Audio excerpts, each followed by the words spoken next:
think a real big deal. But we got a guest on the line with us right now. If you want to ask a question, Eric Young, give us a call, 222-1280, star 1280. We can get through.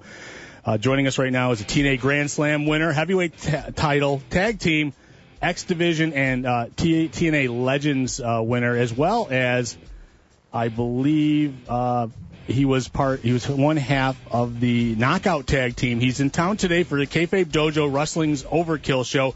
Pineapple Jack starting at 4 p.m. He takes on Hellcat for the title. Let's welcome Eric Young back to the show. Thank you so much for the time today, Eric. Glad to be here, guys. Man, we have not talked to you in forever, sir. I mean, honestly, the last time we talked to you, you had no TV shows on Animal Planet. You weren't married, and so it's been quite a while, sir. Yeah, it's been a wild couple of years for me, that's for sure. Without a doubt. And the last time, and I just want to throw this out there too, the last time I saw you in Rochester, your mom was there.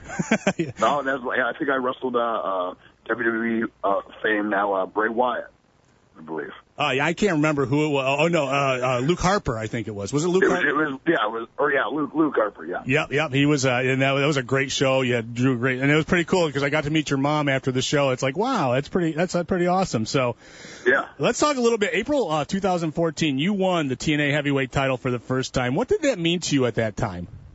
I mean, for me, it's a cool thing. I mean, anybody that said that they don't want to win it or, that wasn't their goal getting into wrestling is they're either a liar or they're in wrestling for the wrong reasons.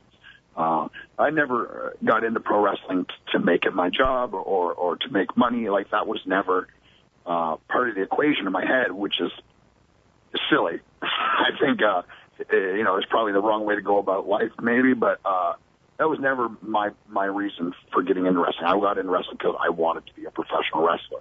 All the, kind of money and fame and all that other stuff kind of comes with it when you get to this level. But, the biggest reason was I wanted to win the belt, and winning it was, that's huge. I mean, that's, one of my biggest, if not my biggest accomplishment in wrestling. But coolest moment for me was coming through the curtain and having, 80 people that, you trust and love and respect. And, basically everyone that works for the company is standing there clapping and is happy for you, maybe more happy than you are. So it's that was my the number one moment for me was coming through the curtain at the end of the match for sure.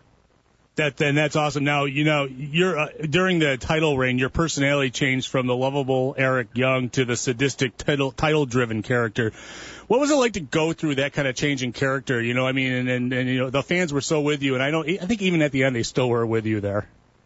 Yeah, for sure. It's it's kind of like this an evolution. It's something a huge accomplishment for me is I've been on TV every week for 10 years. That's there's not a lot of guys that can say that. I'm not saying there's handfuls. There's way more than that who've done it for 10 plus years, but that's a big deal for me. And I want to say I've stayed pretty relevant, and maybe this is the most relevant I've ever been in pro wrestling. At the almost 11-year mark on television for me, going on almost 16 years in the business. So it's cool, man. I'm sure you could go back 2 years ago and listen to our interview, and I probably said, am I in the heavyweight title picture? No, but could I be? Yes. I've always thought that I could be. I've always thought that I could wrestle at this level. I could share a ring with Kurt Angle and Bobby Roode and anybody in the business. I'm not saying I'm the best in the world or, I'm the best wrestler out there, but I'm just as good or better than anybody in the business. So I've always thought that. And that's, and kind of, being a character and making people believe that's who I am, that's always been my strong suit. And, it's working so far, man. It's been a blast.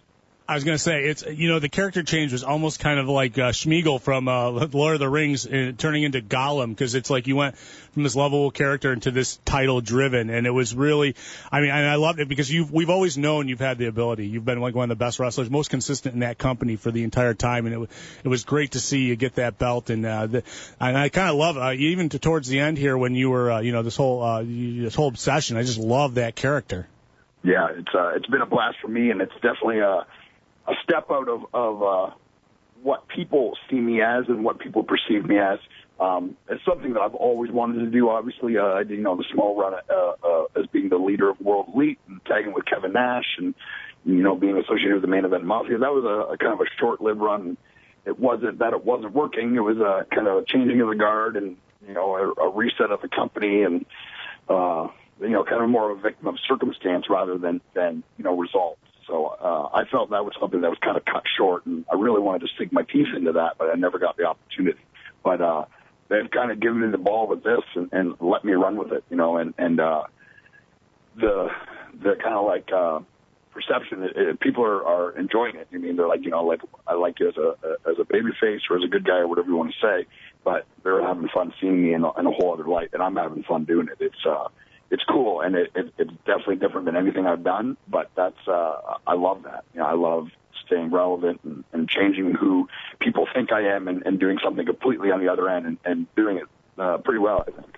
Yeah, and it was very believable, and it was a violent character, which we really dug. It's been a crazy year this past year in TNA. Was it hard on the wrestlers going through the change in the network? Sure. I mean, it doesn't affect me. I mean, you hear all this stuff about, morale's down and this, that, the other, and like I don't control any of that. I'm a person that I'm not a super spiritual person or anything like that. Like I'm just a person that I can control what I can control, and I don't concern myself with all the other stuff. I don't get involved in the backstage politics. I don't get involved in internet writing and opinions of guys that have blogs. I don't concern myself with any of that because I don't have time. I don't have the energy to be bothered. It's the story, the old saying about opinions. Everyone's got one, and that's fine. You can think or do whatever you want. But changing from one network to the other, for me, it's business as usual. I'm going to show up. I'm going to show up on time and work as hard as I possibly can because I have professional pride.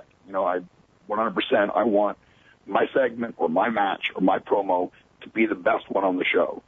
And if I'm not given that opportunity, I just want to make that segment the best that I can possibly make it. And that's how I've always been, and that's how I'll always be. The morale is good. I mean, it's funny, it's closing in September, and it's all this other stuff. And, people have been saying it's closing since 2002, and it's still here. It's the second biggest wrestling company in the world. It's viewed in 160 countries all over the world. We've raised Destination America's viewership by 26%. The ratings are by almost 4 times the highest rated show on its network. Like in the grand scheme of television, we're doing good for Discovery and for Destination America. And people that don't understand television and numbers and all the other stuff shouldn't be talking about it when they really are uneducated on the whole process.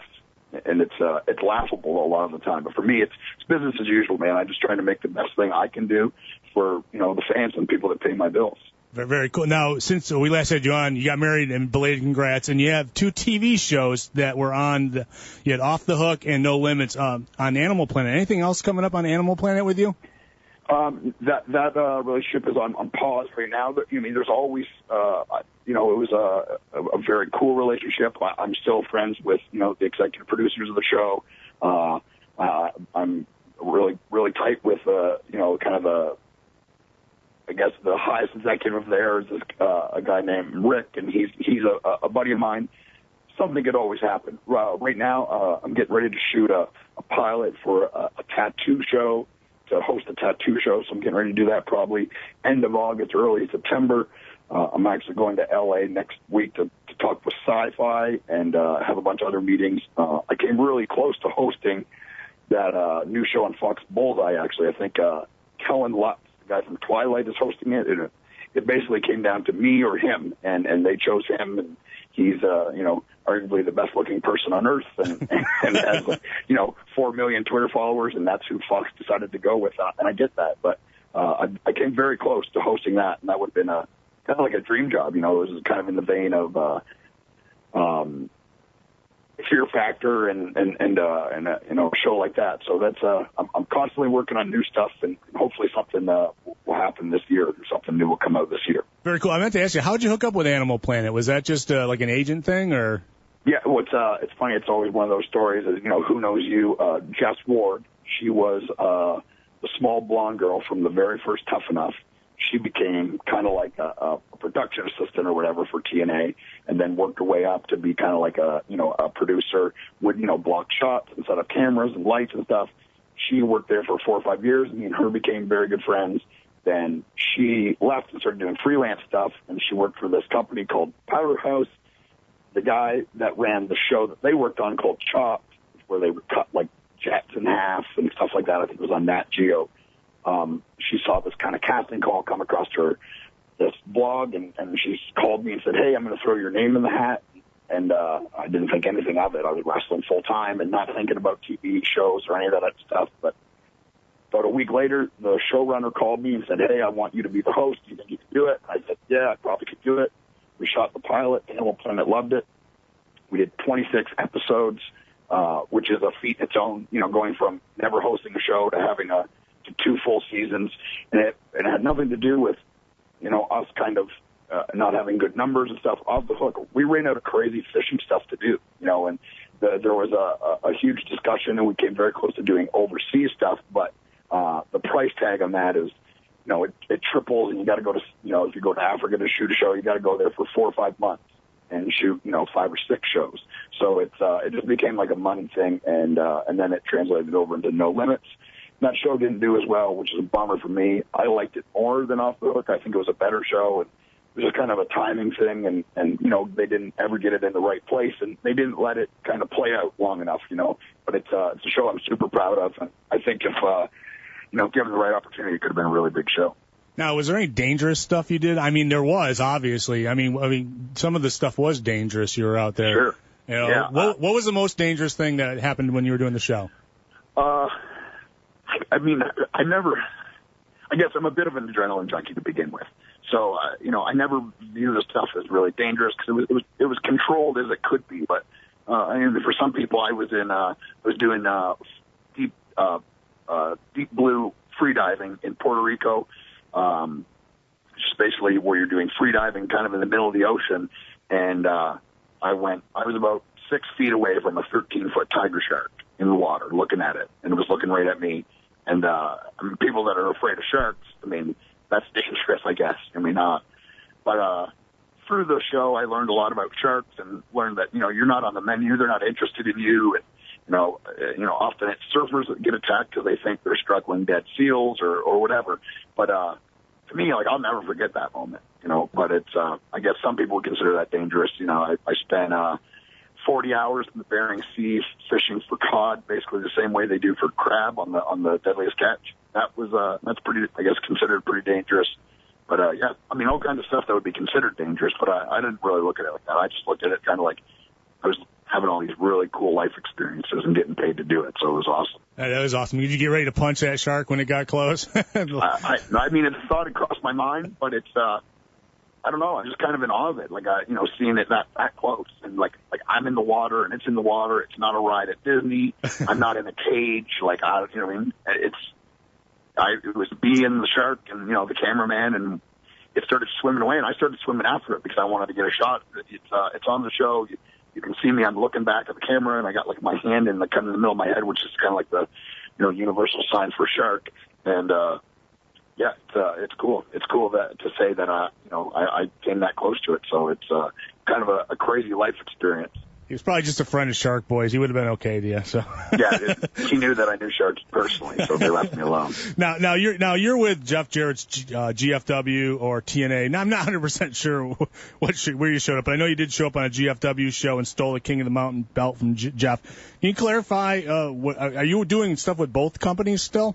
Yeah, absolutely. I still have a contract with TNA Wrestling, and they've got a business agreement, and they're allowing us to kind of go out and work and spread the name of the brand, and that's what I'm doing up in Rochester tonight. I'm trying to start doing as many indies as I can, and I want to work everywhere. There's all kinds of guys that I haven't wrestled that I want to wrestle.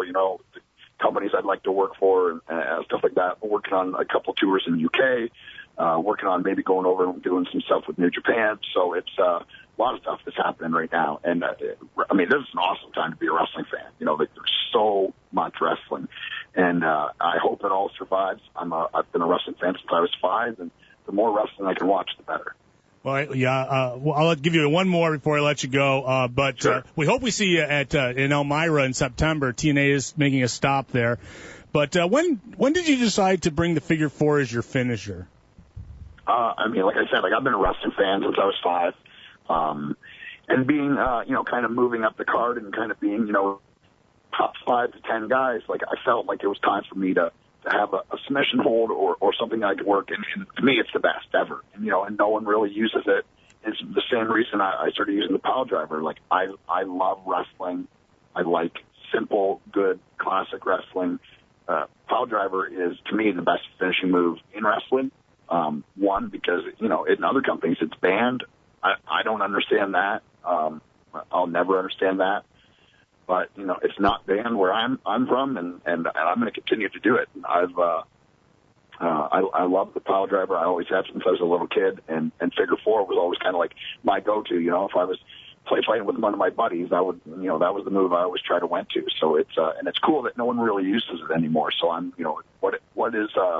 what's old is new again, I guess, kind of thing. That's cool. That's the way it comes around and goes around. But today you are wrestling at the Kayfabe Dojo champion Hellcat at Kayfabe Dojo Overkill, 4 p.m. at Pineapple Jack's. You're doing a signing, too, out in Batavia today, right?